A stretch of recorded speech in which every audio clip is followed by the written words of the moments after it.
Which is mad Okay. because, like, yeah. Yeah. That's fine. Okay. Thanks for the warning on that. I was warning you for like 5 minutes beforehand. Are you ready? That's okay. Yeah, I'm ready. I'm Okay. ready. Are you ready? Yes, I'm ready. Hello, everyone. How are you today? Welcome to another day in Wonderland, or wherever we are. My name is Simon Scriver. I am one of the co-founders of Fundraising Everywhere, along with... Hi, I'm Nikki Bell, also co-founder of Fundraising Everywhere, and welcome to our bonus live stream.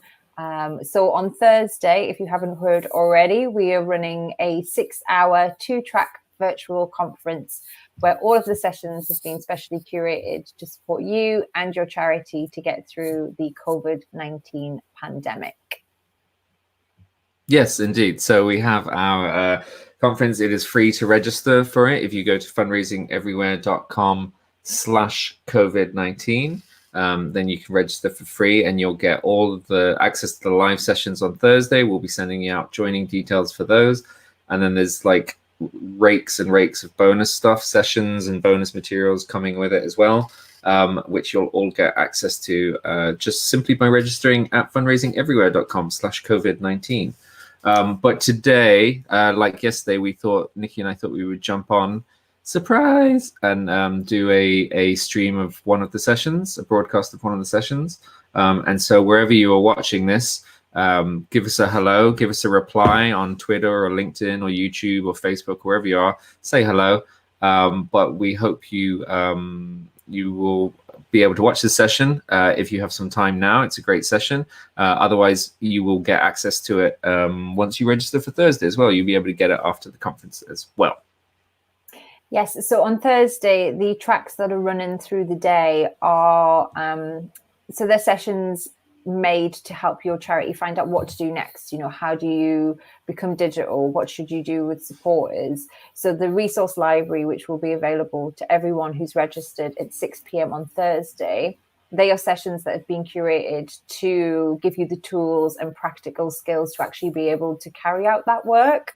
And this session is the one that's been submitted by Dan Fletcher from Kingston Smith Fundraising and Management. And this session is around turning to trusts in a crisis. So there are lots of emergency grants that have been made available to the charity sector. Of course, funders are making changes. They're switching things up to help us work better with them.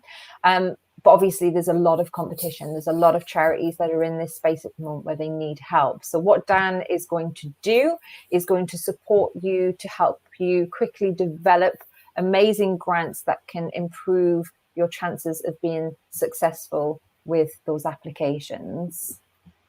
And it's not just Dan. In fact, is also speaking with Emma Ullman, who's a senior consultant. So the two of them are presenting here on effective grant applications in this difficult time, in these strange times, and how we should be approaching those. Yes. Yes, and Dan and Emma will both be live online at 2:30. So if you have any questions, just post them wherever you're viewing this, whether it's Twitter, LinkedIn, Facebook, YouTube, and we'll pull those together so that when Dan and Emma join us at 2:30, we will ask those questions to them live and answer them right here, wherever you're watching it now. So that's 2:30 UK and Irish time. So that's in about 30 minutes.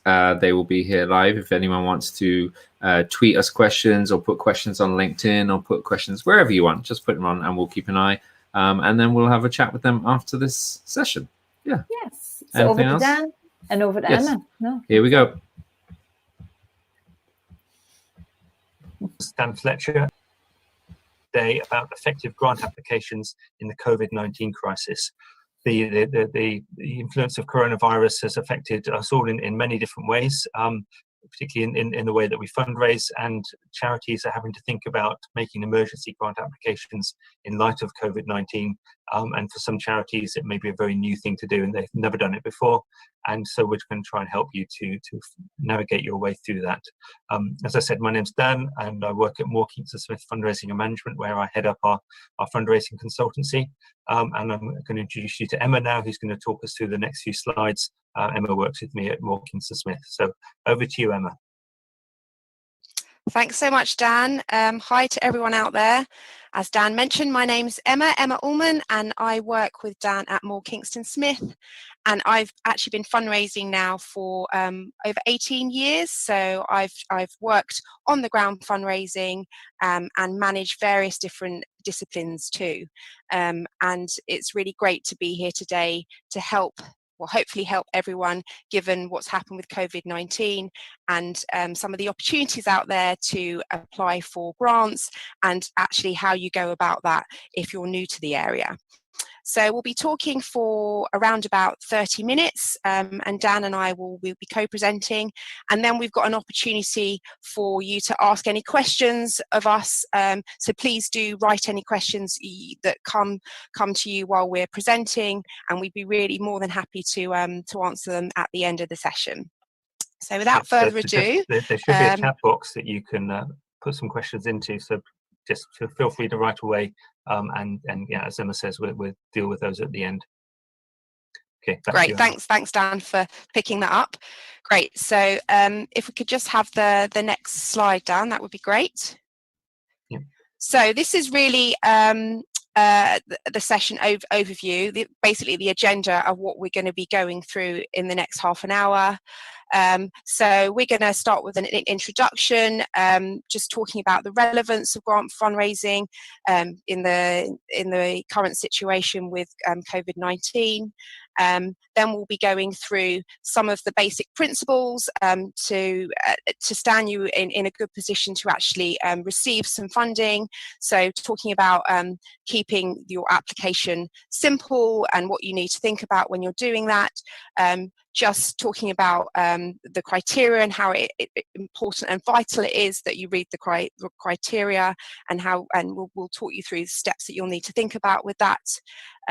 Thinking about using the funder's own words. Lots of grants out there, institutions will have their own language and their own terminology, and how you might want to think about mirroring that to stand you in the best chance of winning some funds.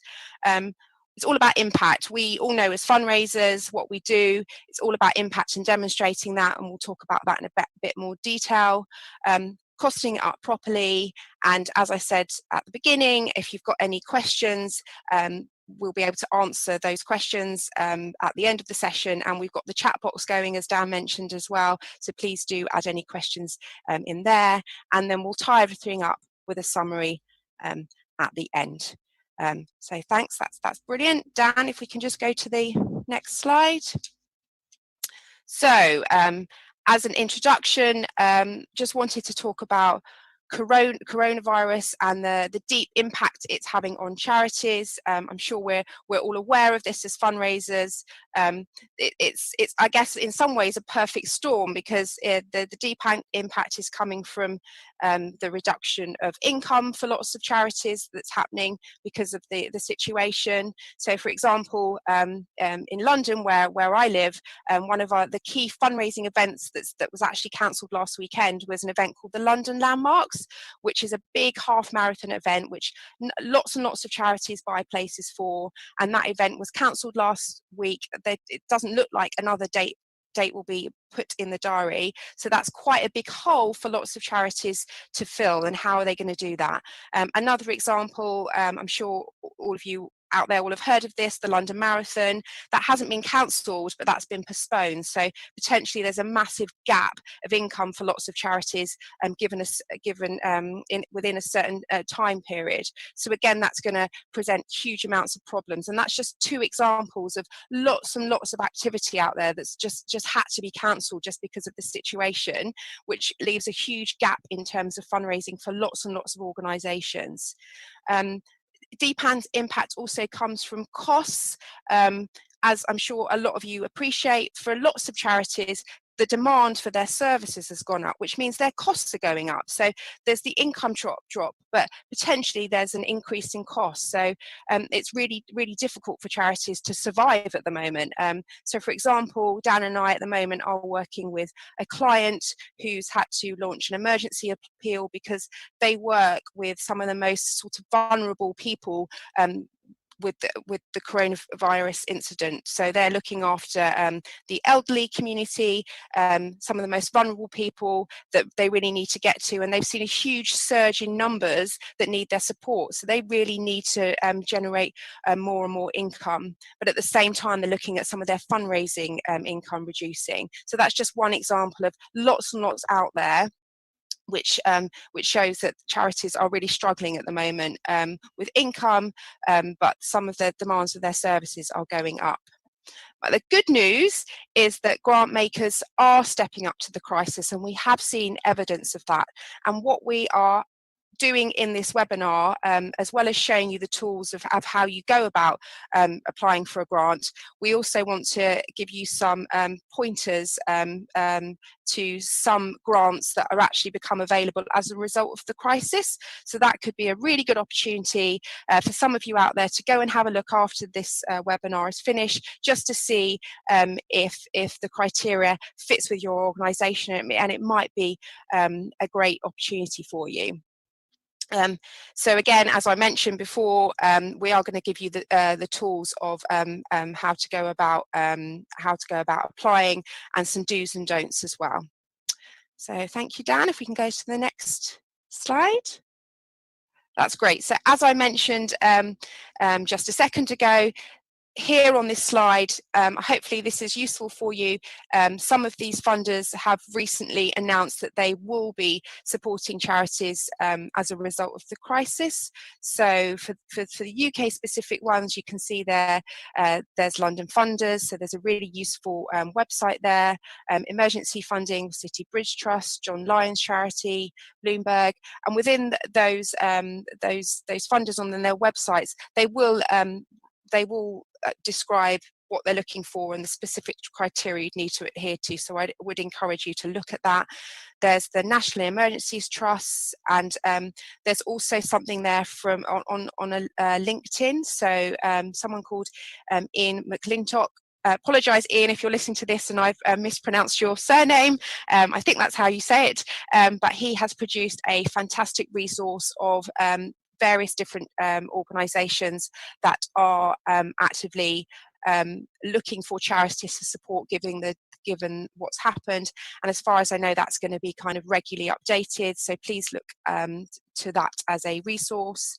And for our US audience, there's a website there for various different funders that will potentially be helping your organisation. These slides will be shared at the end of the session, so please do look at these slides at your leisure afterwards. Don't worry too much about writing everything down there, but hopefully that will help you and give you, some place to start in terms of potential funders for your organisation. Thank you, Dan. Next one. Thank you. So as I said at the beginning, I mean, a lot of this is common sense, but please do remember to keep your application simple. I think we're all guilty of being sort of quite internalized sometimes. So we all end up using jargon that becomes quite familiar to us, and we know what that means, and it's our language. But we have to always remember that someone that's brand new to your organisation isn't necessarily going to understand some of the language that you use internally.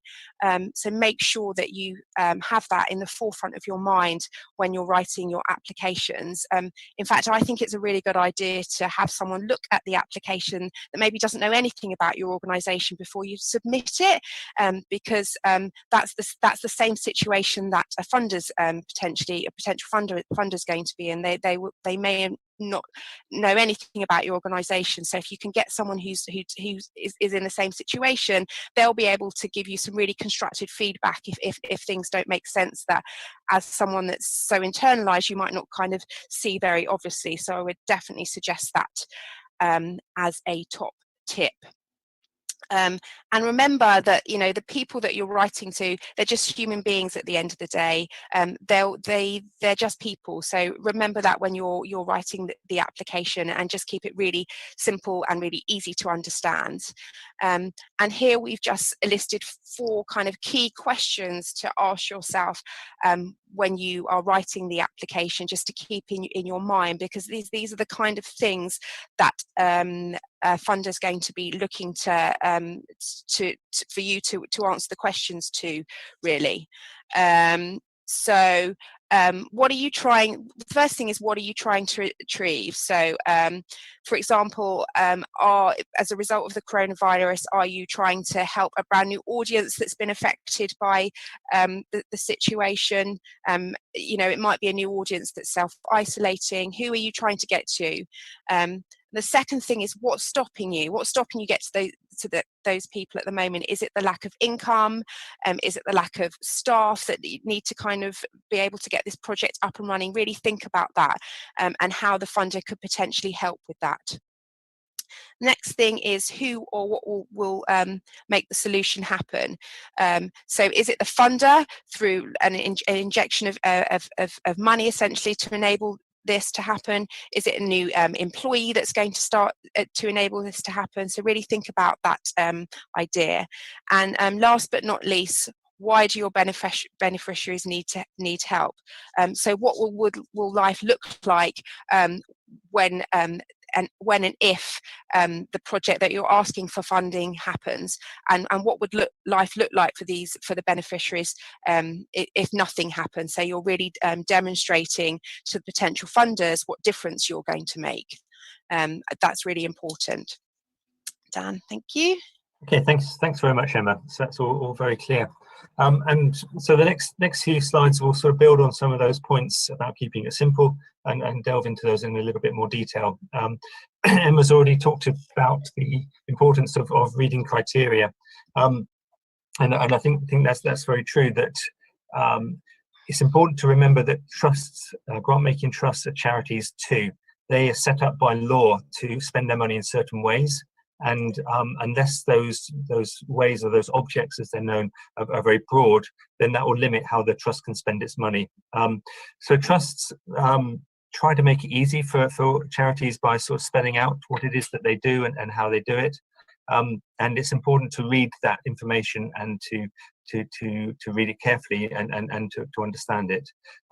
Sometimes trusts will be focused on specific activities with their grant making round, so it's also important to be clear that the grant application that you're applying for may be in a very limited area. At the moment, there are charities, trusts that are setting up grants that are specifically for the charitable sector to cope with COVID-19 and the impact on its beneficiaries. So you need to be very clear, excuse me, that the money, what money is available, and how the charity is going to use it. And you need to be sure that the way that you're asking for that money is applicable or does confer with the criteria. Otherwise, you're wasting your time and you're wasting the time of the trust in terms of them having to read an application that will turn out to be ineligible. It's also very important to look at the questions that are being asked if you're filling in an application form. Often these questions seem to repeat themselves, but actually they're not repeating themselves. They're just trying to draw out specific details of your charity's activity. So it's really important that you look at those questions and that you tell the trust about the work that you're doing in how it responds to those actual questions, rather than just going and telling the trust everything you think it should know about your organisation, because it isn't actually asking that question, it's asking something specific. It's also a cardinal crime to just cut and paste answers from one application form to another, and it may be that you think one question is the same as another question in another application form, but probably they aren't, and you need to bespoke your answers to each form just to ensure that you're responding to what it is that they're asking for and how they're asking it. It can be helpful to check other grant recipients that the charity is given to also make sure that you're the same sort of charity that they tend to give to, that you do the sorts of things that they're interested in. Their annual accounts might be a place where you can find out who they've given to before. Have a look at those, have a look at the way they've given, what organisations they've given to, how much they've given, and that will give you a clue to their giving patterns and whether you're fitting in with that or not. And as Emma said, it can be really helpful to get somebody else to give a second opinion of what you're doing. It's very easy to look at a grant grant criteria and imagine that your organisation is just a perfect fit, and that it would be ideal for them to give you that money, but actually you're just thinking about the fact that your charity needs the money and it's an attractive source of funding. You're not thinking about whether your organisation is really the right kind of recipient for that grant maker. A second opinion will be able to help you to ground that in reality, and we'll see some of the flaws in some applications and help you to be sure that you're applying for the right thing. The next thing that we want to look at is the importance of using the funder's own words. Also, as Emma said, the charity world is full of acronyms and jargon, and as many other communities are. And we use this jargon all the time, and we can forget what it sounds like to others outside of our organisation. Often it's quite hard to navigate the words that we use if you're not within the organisation. And so writing applications need to be clear and concise, and to avoid jargon as much as possible. Avoid the acronyms, avoid the words which you use that other people don't use in everyday language. I've heard some recommendations that actually sentences that you're writing in applications should be no longer than 16 or 17 words. So there's a real discipline there to try and keep your sentences short, and to make sure that they hit a punch and that they don't run on and on and on with lots of subclauses, making it hard to follow what it is that you're saying.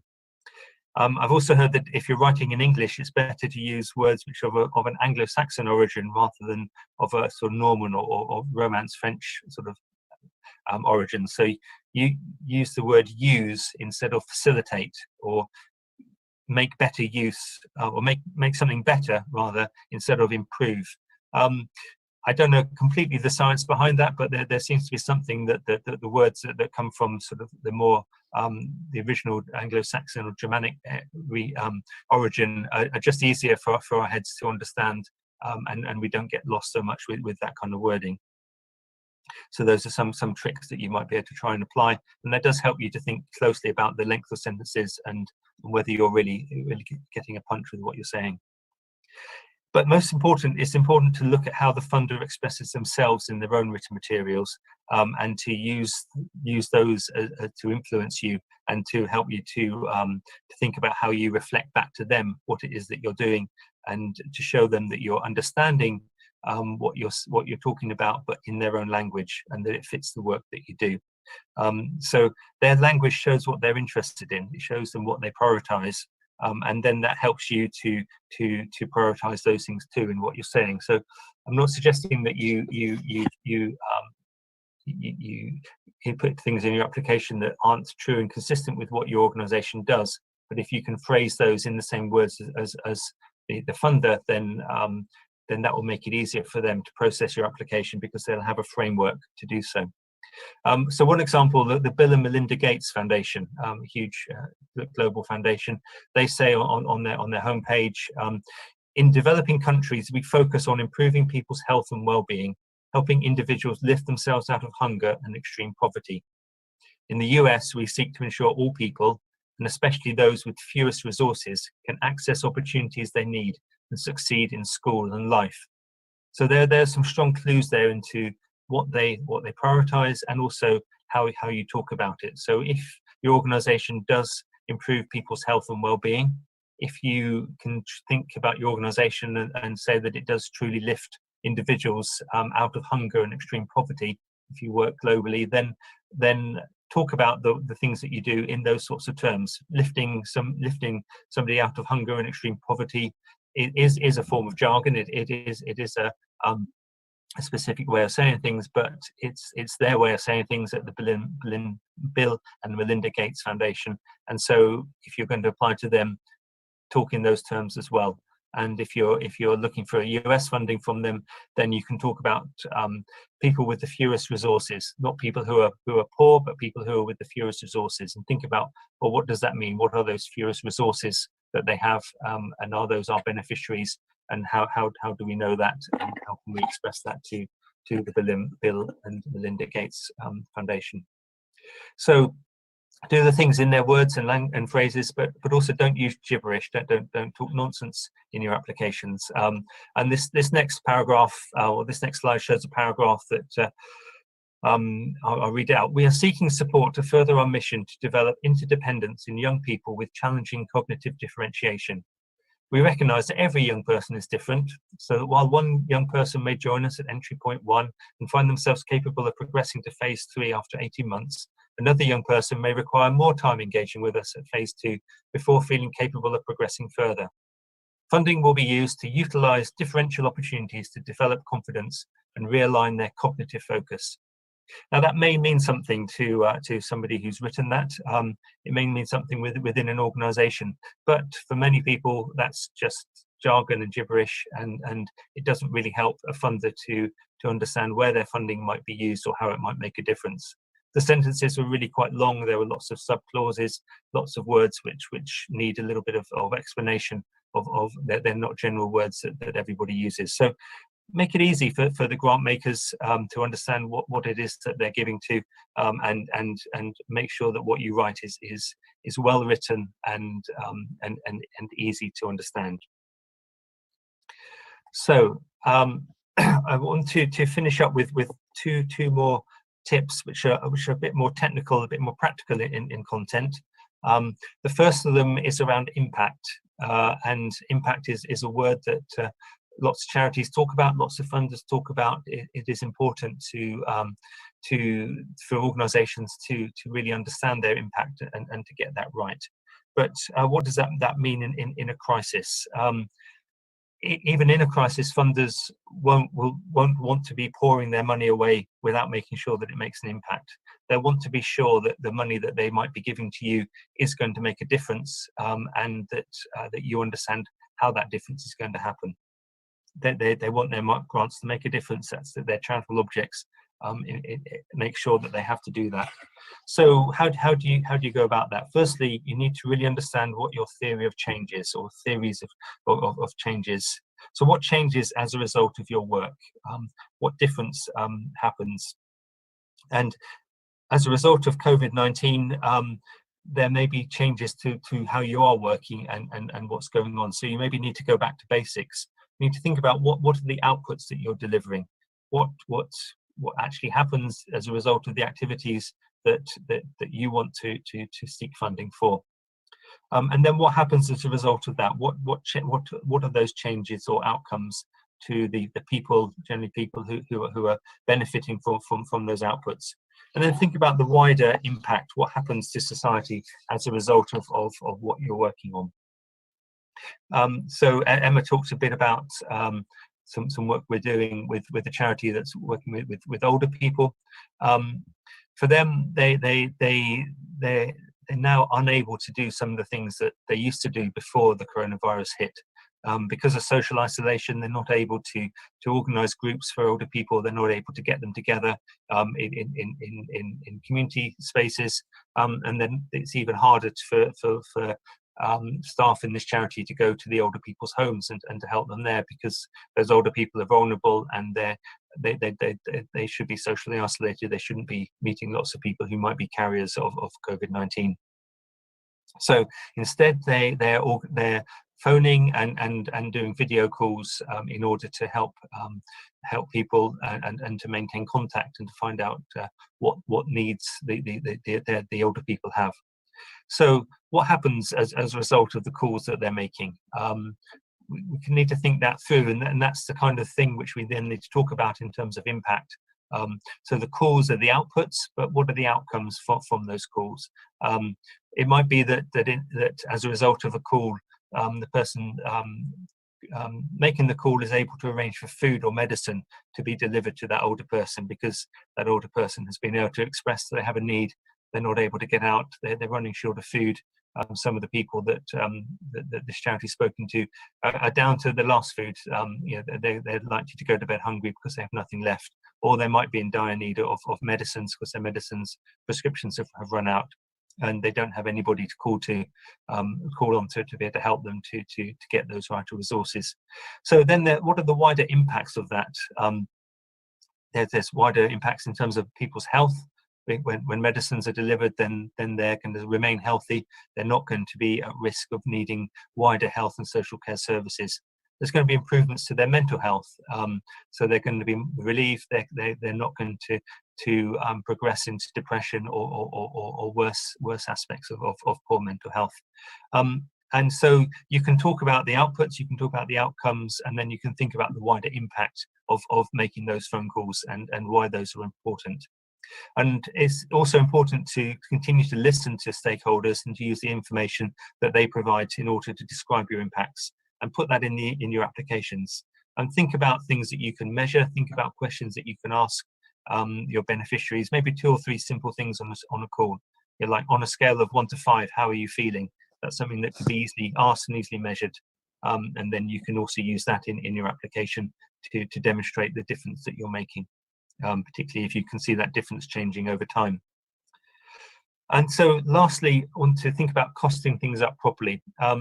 We find that talking to charities, they often underestimate the amount of money they need to spend in grant applications, maybe by up to 20%. So they're asking for funding, but they're not asking for enough. And when they get the grant, they have to spend the grant on the thing that they've asked for, but there's a shortfall, and that shortfall needs to be funded from other sources. And now is a time when charities are lacking reserves, and they need to spend those reserves on all sorts of things. Those other sources that can crop up, the shortfall won't necessarily be there. So it's really important that you know and understand your true costs, that you think about those carefully, and that you present those transparently. And I think as well, at this time of coronavirus, trusts are becoming more aware of the need to fund core activities, the importance of funding the core things that charities are doing, and they recognise that charities that are asking for that funding as well will be the ones that are acting responsibly, and that it's fair that they should ask for that core income. So don't be afraid to talk about core costs. Make sure that you present those in a way that is accurate, that you think about apportioning the general costs of your organisation across all of your activities, not just the distinct project costs that can be itemised and are easy to present. And part of that may mean that you need to stay in closer contact with your finance teams, which may be hard because you may be distant from them. But it's important that you do learn the language of finance, and you work closely with them in order to be clear on what the costs are, and what it is that you're asking for, and how you can divvy that up for different applications and different pieces of funding. So get your numbers right, make sure that your numbers add up. That's the other thing that funders often say, that in a budget, if the budget doesn't actually add up properly, then it makes them worry about the words. So the words correct. Do they describe what the charity is actually doing, and are they doing that properly? Make sure that your numbers add up properly and are watertight, and fit the kind of organisation that you are, and the sort of information that's presented in your annual accounts as well, because grant makers will often check your annual accounts to do their due diligence on you as an organisation, to make sure that you are who you say you are, and that you should be funded. So those are the main tips that we've got, and we're going to go now to a period of question and answers, and we hope that you'll have some questions, and that we'll be able to help you with some helpful answers to that as well. So thanks very much, and I look forward to speaking to you with some Q&A. Hello, how's everyone doing? So that was a good session, Nikki. Yeah, it was great. Thanks, Dan and Emma. It was uplifting to know that there are kind of no major changes, and from what a lot of great trust fundraisers are doing at the moment, which I guess for a lot of people is comforting, isn't it? Because when you're in the middle of a pandemic and everything is changing on a daily basis, and to know that what you're already good at, the networks and contacts that you already have, and the way that you do things is still adequate, but just refocused, I guess that can instill a lot of confidence in people. I really like the insight about the language. I didn't know that. Yeah, I think I mean, they had some really good tips in there, because it's like, it's tempting, if you read the negative news, or you get caught up in the negativity, it feels like funding is gone. It feels like everyone's just pulling it. These foundations can't support us anymore, and things like that. So it's nice to hear two calm people kind of talk through that. Actually, you know, there's opportunities here, or you know, we can keep in control of some of it by just having these conversations with our funders and being very human about it, being very open about it. So I appreciated that. Yes, that human and that authenticity is something that I think people are realizing. I think in the sector, there's this kind of desire to always have the answers. And I think what stalled a lot of us last week is that no one really knew what the right way to proceed was. We had a lot of people stopping fundraising, a lot of ads being taken down just because of the panic of, what do we do? But from the fundraisers and the charities that I've been speaking to, they've said that once they've had that vulnerability and that authenticity with people and saying, you know, we're getting through this, this is what we're up to, we don't have all the answers right now, but, you know, we're working with the best people to get them, they've actually found that that's had a much better response than, you know, going to ground and not communicating anything. So that's really cool. So we should probably hand it over now to the speakers. So Dan is in the waiting room. So hi, Dan, we can see you there. So we're about to add you now to the live screen. So there he is. Welcome, Dan. Hi. How are you? Hi. Good, thanks. Hopefully Emma will be joining soon as well. Yeah, great. Right. How are you getting on? Are you surviving? You're managing through all of this? Yes.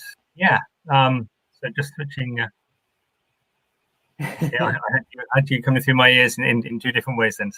So much of us. I do want to point out, first of all, just to say a huge thank you to you, Dan and Emma. So Dan and Emma, I think, got a request on, was it Friday? Friday, to be involved with the conference. So for you both to pull that session together and be here live today is much appreciated. And that's, you know, for a lot of the speakers who are involved in Thursday's conference, everyone's literally been working on it the past four or 5 days.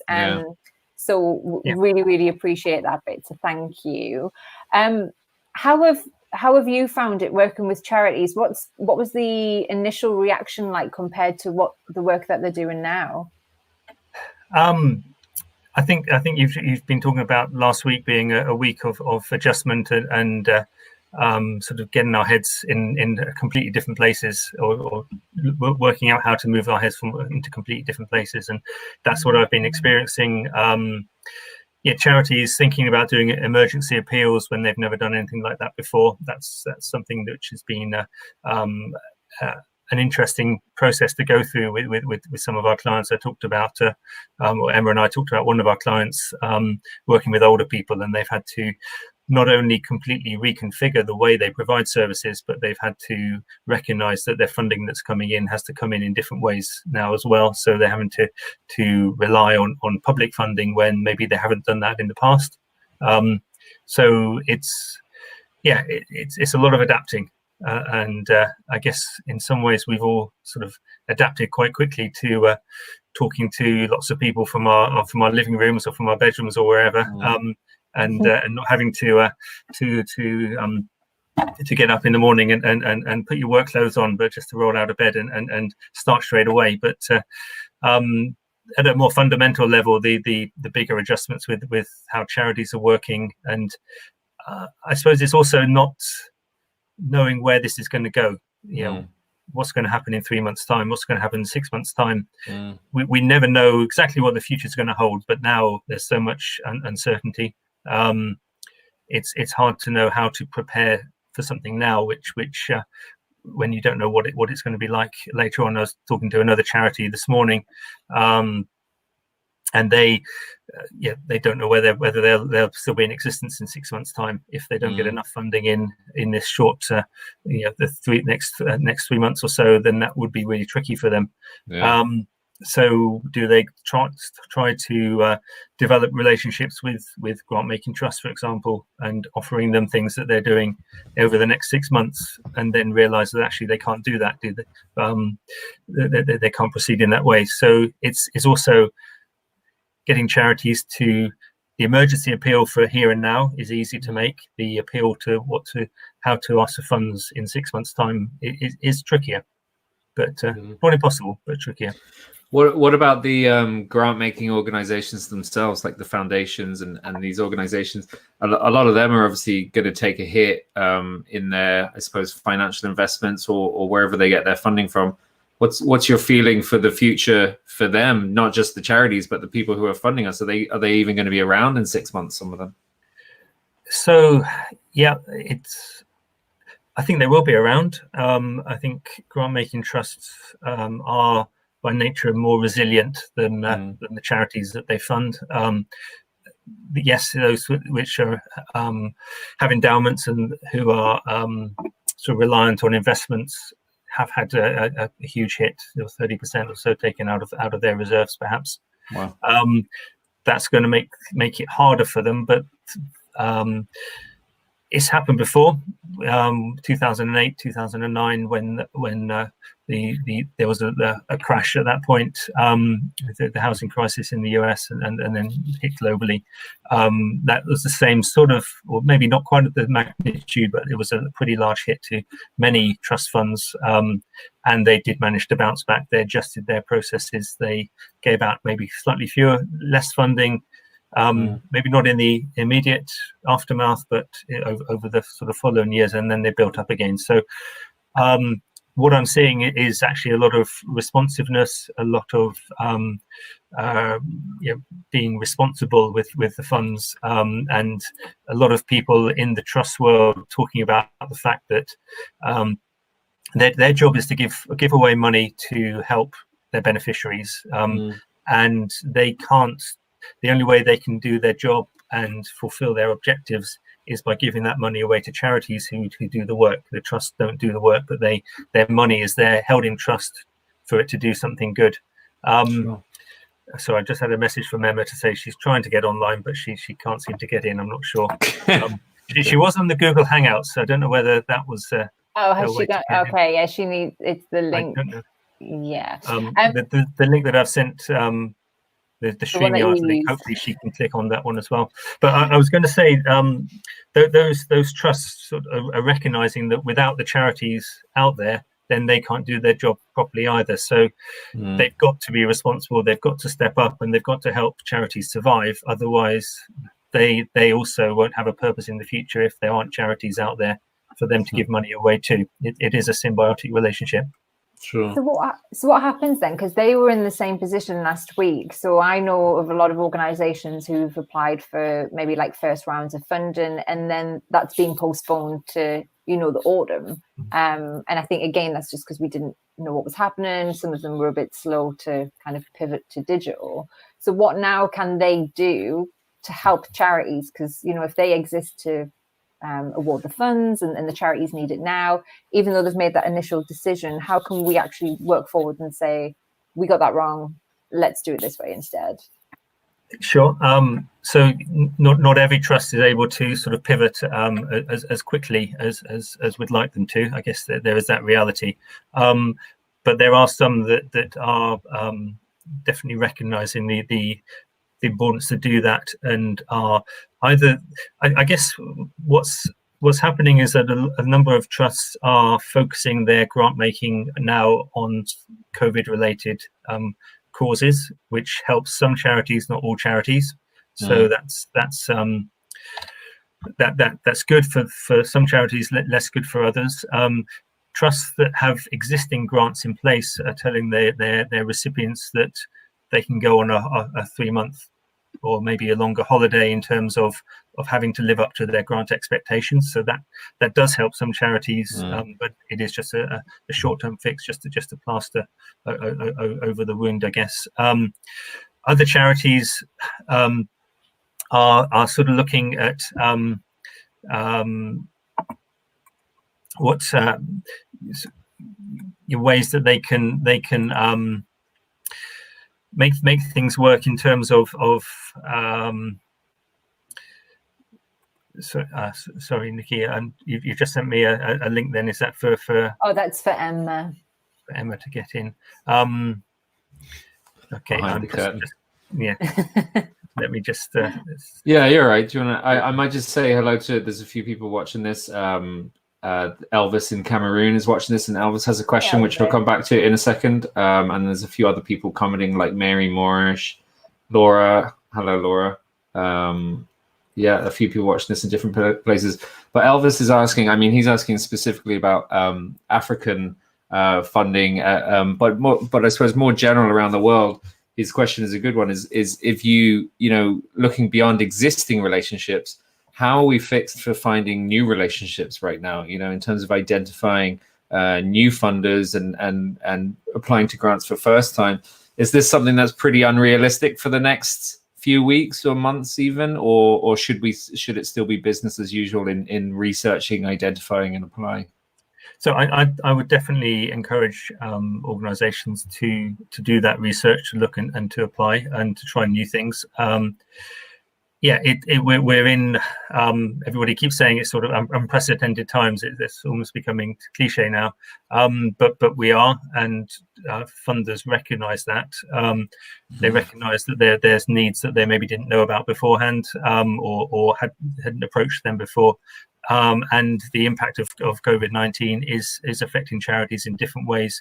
Charities that haven't necessarily had to talk to or to approach grant making trusts now may need to do that. So yeah, a number of the things that in my presentation just then was helping organizations who haven't thought about the whole trust fundraising world. What can they do? How can they get in?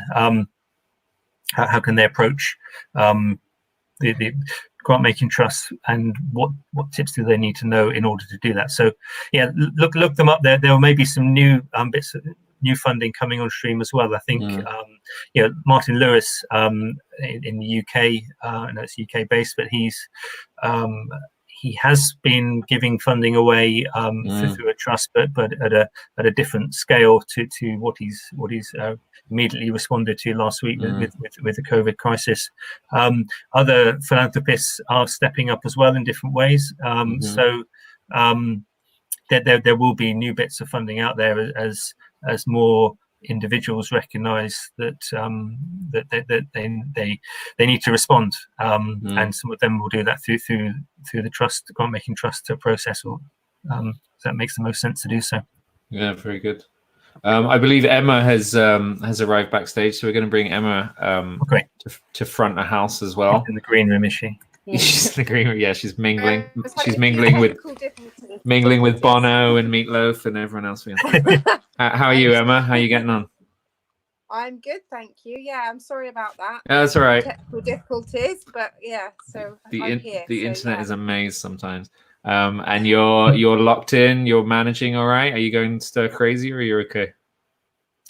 Okay. I've got 2 young children who are sort of keeping me busy. So my husband and I are sort of tag teaming childcare and working. So so yeah, but all good, and we're healthy and well. That's the main thing. Good to hear.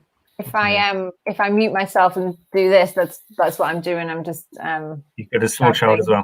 Yeah, I think that's become generally accepted now, isn't it? Like, yeah. You just sometimes have to run off and help a kid. Emma, I might actually ask you, because Dan mentioned about like Martin Fletcher's fund and other funding that's appearing, and especially the new funding seems to be moving quite quickly. Like Martin Lewis's, I think he'd announced it, applications, decisions, you know, money already being dispersed now.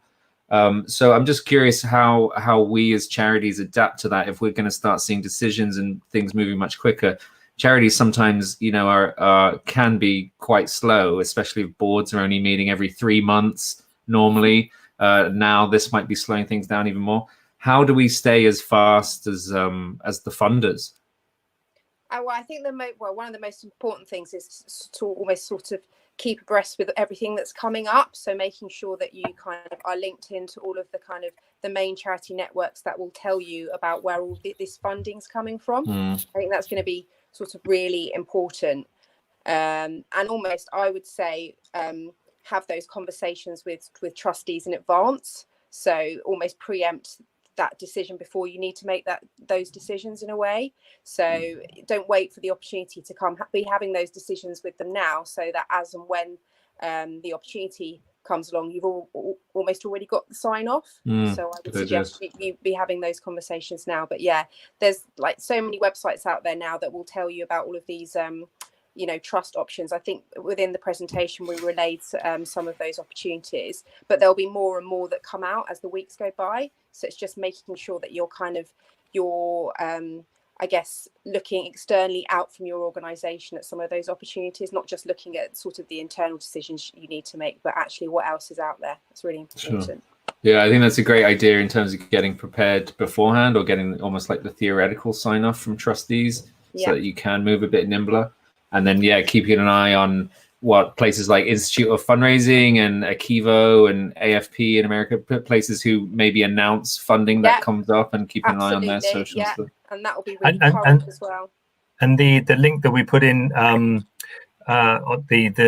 information that Ian McClintock's putting up on LinkedIn, and we included a link in our presentation. That's great. He's with Charity Excellence Framework, and he's doing some great research out there, which and lots of resources which people should tap into. I think that's not just for people in the UK, but globally. That's good stuff out there. So, but there are other people who are providing resources, and so we've just got to learn to work a little bit differently. Yeah, I mean the good news is there are opportunities out there. Like funders are responding to this as well. So there are lots of positives out there, given the situation, and opportunities for charities too. Good. On that note, though, around working differently and acting faster, so I know of 2 more charities who, as of Friday, are furloughing their staff. So how then realistically can we keep up with this if there's no, and I know this is a government issue that massively needs to get sorted out, so definitely get behind the petitions and calls for help for that. But what can charities do in the meantime if they're trying to do all of these things, keep the work going? They have all of these changing rules and masses of resources that they can, apply to and get help from. Realistically, how can they make it focused and prioritize it in the right way? Yeah, I mean, one of the things that we put on a slide, which I think maybe hasn't yet come up, is that now might be an opportunity to use, or for charity staff to flex themselves in terms of how they work. So it could be that for example, with service delivery staff, that some of them aren't being furloughed because there's work for them to do, but some of the work that they do might have to move into the realm of being a trust fundraiser or writing trust applications, because they may be individuals who can write, and they know sort of from the coalface what they're doing as an organization. So it may be that you actually need to look at your staff and the individuals, and not necessarily be completely flex a little bit on their job titles and what they need to do in the short term, just to keep things going. And the furloughing thing is until the end of May at the moment, so it is also only a 2-month window. It may need to continue. It may be that that sort of 2-month break is enough of a reprieve for charities. I think right as we speak in the UK, the DCMS government committee is talking to charity leaders like Carl Wilding and others about some support for the charity world here. So yeah, it could be that over the next 2 months things get sorted out in a way that then furloughed staff are able to slot back in and carry on. But others will have taken up the mantle in the interim. Yeah. Thank you. In terms of people listening, we're conscious about keeping you for too long, but for people who are watching this on any of the social media, or maybe watching this back in the downloads, what would you feel like is a priority for people right now? I mean, obviously, it's different for every organization. You've talked a lot about communicating with funders and things like that. Is that your priority? Is just open the lines of communication, or is there anything else really practical we can be doing straight away? Emma? I think one of the key things is almost kind of looking at your case for support and maybe redefining it given the current situation. You know, what differences are you making that can kind of demonstrate that you need funding now? I think that's really important because we're in a different situation than we were sort of 2 weeks ago. So for me, that would be a key priority. Makes sense. Dan? And I think it's an old maxim that if you don't ask, you don't get. But now's the time. If you, as a charity, you've never been particularly strong on the asking, and if you've never put your case to support and the funding gap that you have, if you've never been too open about that with the public, maybe you've had funding streams that have been reasonably reliable, and you haven't needed to go full out on explaining why people need to give to you. Now's the time to be open, to say yes, we need help, and if you don't ask, you don't get, but if you do ask, there's a good chance you do get. So yeah, that would be my priority. Ask and keep asking. Yeah, good advice, because I think some people are afraid of asking at the moment because they feel they're not in the COVID-19 category. But I mean, I think, like you talked around, Dan, most organizations, if not all organizations, are affected by this, and so there is a license to ask, I would say, for most charities out there. So find that confidence. And what's the worst that could happen? Somebody says no. Then you just ask somebody else. Just keep going. Absolutely. Yeah, I was going to ask you about the opportunity part, so that's covered it nicely. So thank you. And just thank you again. I know you both pulled this together very quickly. And it's much appreciated by us, and I know it will be hugely appreciated by anybody who has been watching today, but also who will access the resources on Thursday as well. So thank you for your time. Yeah, thanks, guys. You're welcome. And it's something more Kingston Smith, we're very pleased to be able to provide support to the charity sector, and we're going to be doing a series of webinars like this ourselves as well, which are free, and anyone can tune into them, so they can look out for them on our website. What's your website? Just mks.co.uk. Awesome. There you go. And what does MKS stand for? More Kingston Smith. Sorry, Simon. That makes a lot of sense. All right. Okay. Will you be there on Thursday? Are you going to find time to pop into the? Yeah. I just had an email through from you with the details, so I'm looking forward to listening in on Thursday afternoon. Yeah. Good. Excellent. Well, we'll see you on Thursday. Thanks a million, Dan. Thank you very much, Emma. Really appreciate you making the time for this. And okay. Cool. Yeah, Goodbye. Okay. Bye now. Bye. Well, Nikki, there you go. They were great. That was really good. Lovely. I've been so impressed by how quickly people have pulled stuff together, but also how great it is as well. So yeah, really appreciated from those two. And good luck with the rest of the webinars and everything that you're putting on as well. Definitely go check out their site. Yeah. So from us on Thursday, as you will have heard, we are running a virtual global summit, which has been curated especially to support the charity sector through the COVID-19 pandemic. We have 2 tracks and 6 hours of content being streamed live on Thursday. And then at 6 p.m, all of the sessions plus the bonus resource library in which that session will feature will be sent to everybody. And you can watch it all back in your own time, whenever you can, whenever you need to. And we're going to keep it on the Fundraising Everywhere website for as long as this continues, just so it's a living resource that you can go back and dip into.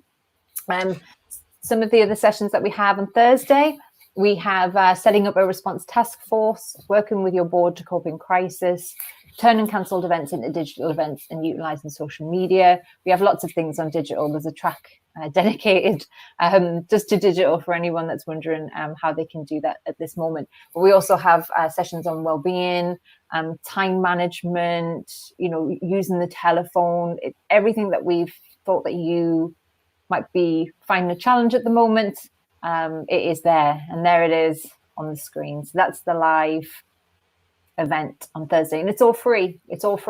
And we want to say a big thank you as well to the conference partners. So of course Salesforce have partnered with us to make it possible, and also thanks to Resource Alliance, Institute of Fundraising, Fundraising Association Austria, the European Fundraising Association, Charity Digital, Charity Comms, Michelle Flynn Coaching, and the International Face-to-Face Fundraising Congress for contributing a session as well.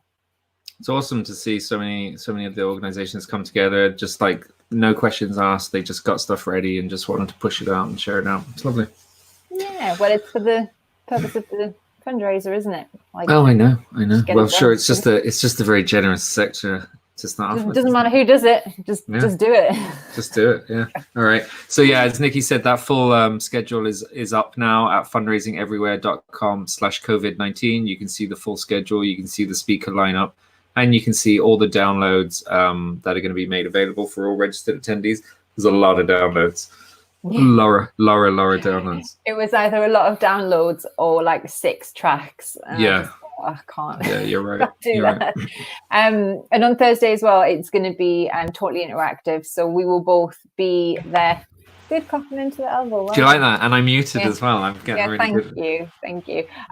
So we'll be live hosting on Thursday. We'll be taking a track each. We will be there live. The speakers will be running their sessions and also there on a live Q&A, much like Dan and Emma were. But you can also network with each other. So on the conference page, there's a networking box. You can talk to each other. You can video chat each other. We've got breakout rooms if you get sick of us and just want to go speak to people elsewhere. So the whole thing about Fundraising Everywhere is that it's an experience. You actually get to be part of it instead of just sitting at home and us talking to you just like this. So we're really looking forward to bringing that to you on Thursday. So do register for free, and we'll have more expert tips to share with you there. Yeah, I think that's really important because at this event there's going to be Q&A, and a lot of the speakers are going to be present in the chat box. So it means that you can bring in very specific, very personal questions about your own circumstances and your own organization and get really tailored answers from the experts. So the recordings are all available, and that's great and everything. But the live session is good because you get direct access to the speakers and can ask them questions. So really recommend you try and join us on Thursday. Yeah, definitely. So thank you for those that joined us this afternoon. You're welcome. We have another session streaming tomorrow. We'll tell you what that is tomorrow when we've decided what it is, because we haven't yet. So yeah, that'll be another surprise tomorrow. But we're just going to keep it going through this week. So thank you very much, and do get in touch with Dan and the team on their website and also on Twitter. So if you go to @FundEverywhere, I've just been sharing Dan's details and website nice there, so go check it out. Good job. Cool. Thanks. All right. Well, that's it. It's nice to check in with it, right? I think every day it's nice to just be like, hi. But I have a 4-year-old just watching Peppa Pig, so we're going to go out on the bike now for our daily allowed out of the house thing. He to be fair, I'm glad it's Peppa Pig because he's going through an obsession with air raid sirens at the moment, which is just wonderfully timed. So he just sits and watches like 20 minutes of air raid sirens on YouTube. And really, Peppa, he likes these. What's whose name? No, that's insane. I said. Oh, I guess I said what's his name. He likes to know how they work. He's got like a very mechanical. I can see what you're getting up there on the other screen. Don't bring Peppa Pig on screen. Nah. Get done for copyright. Don't do it. Yeah. Okay. So no, he just sits and we watch these videos where they take them apart. But there's a air raid siren in the Forth in Scotland that he really wants to go and see because they still use that. So that's something to look forward to after lockdown. Yeah, a nice relaxing trip to air raid sirens. Yay. That's crazy. But anyway, we're cutting live now to Daddy Pig, who has some stuff. Good grief. Okay. It's my little brother George. Sorry. Okay. Thank you everyone for joining us. We'll see you tomorrow. Yeah, all right. Thanks. We'll definitely see everyone on Thursday. Thanks so much. See you, Nikki. See you, everyone. Bye-bye.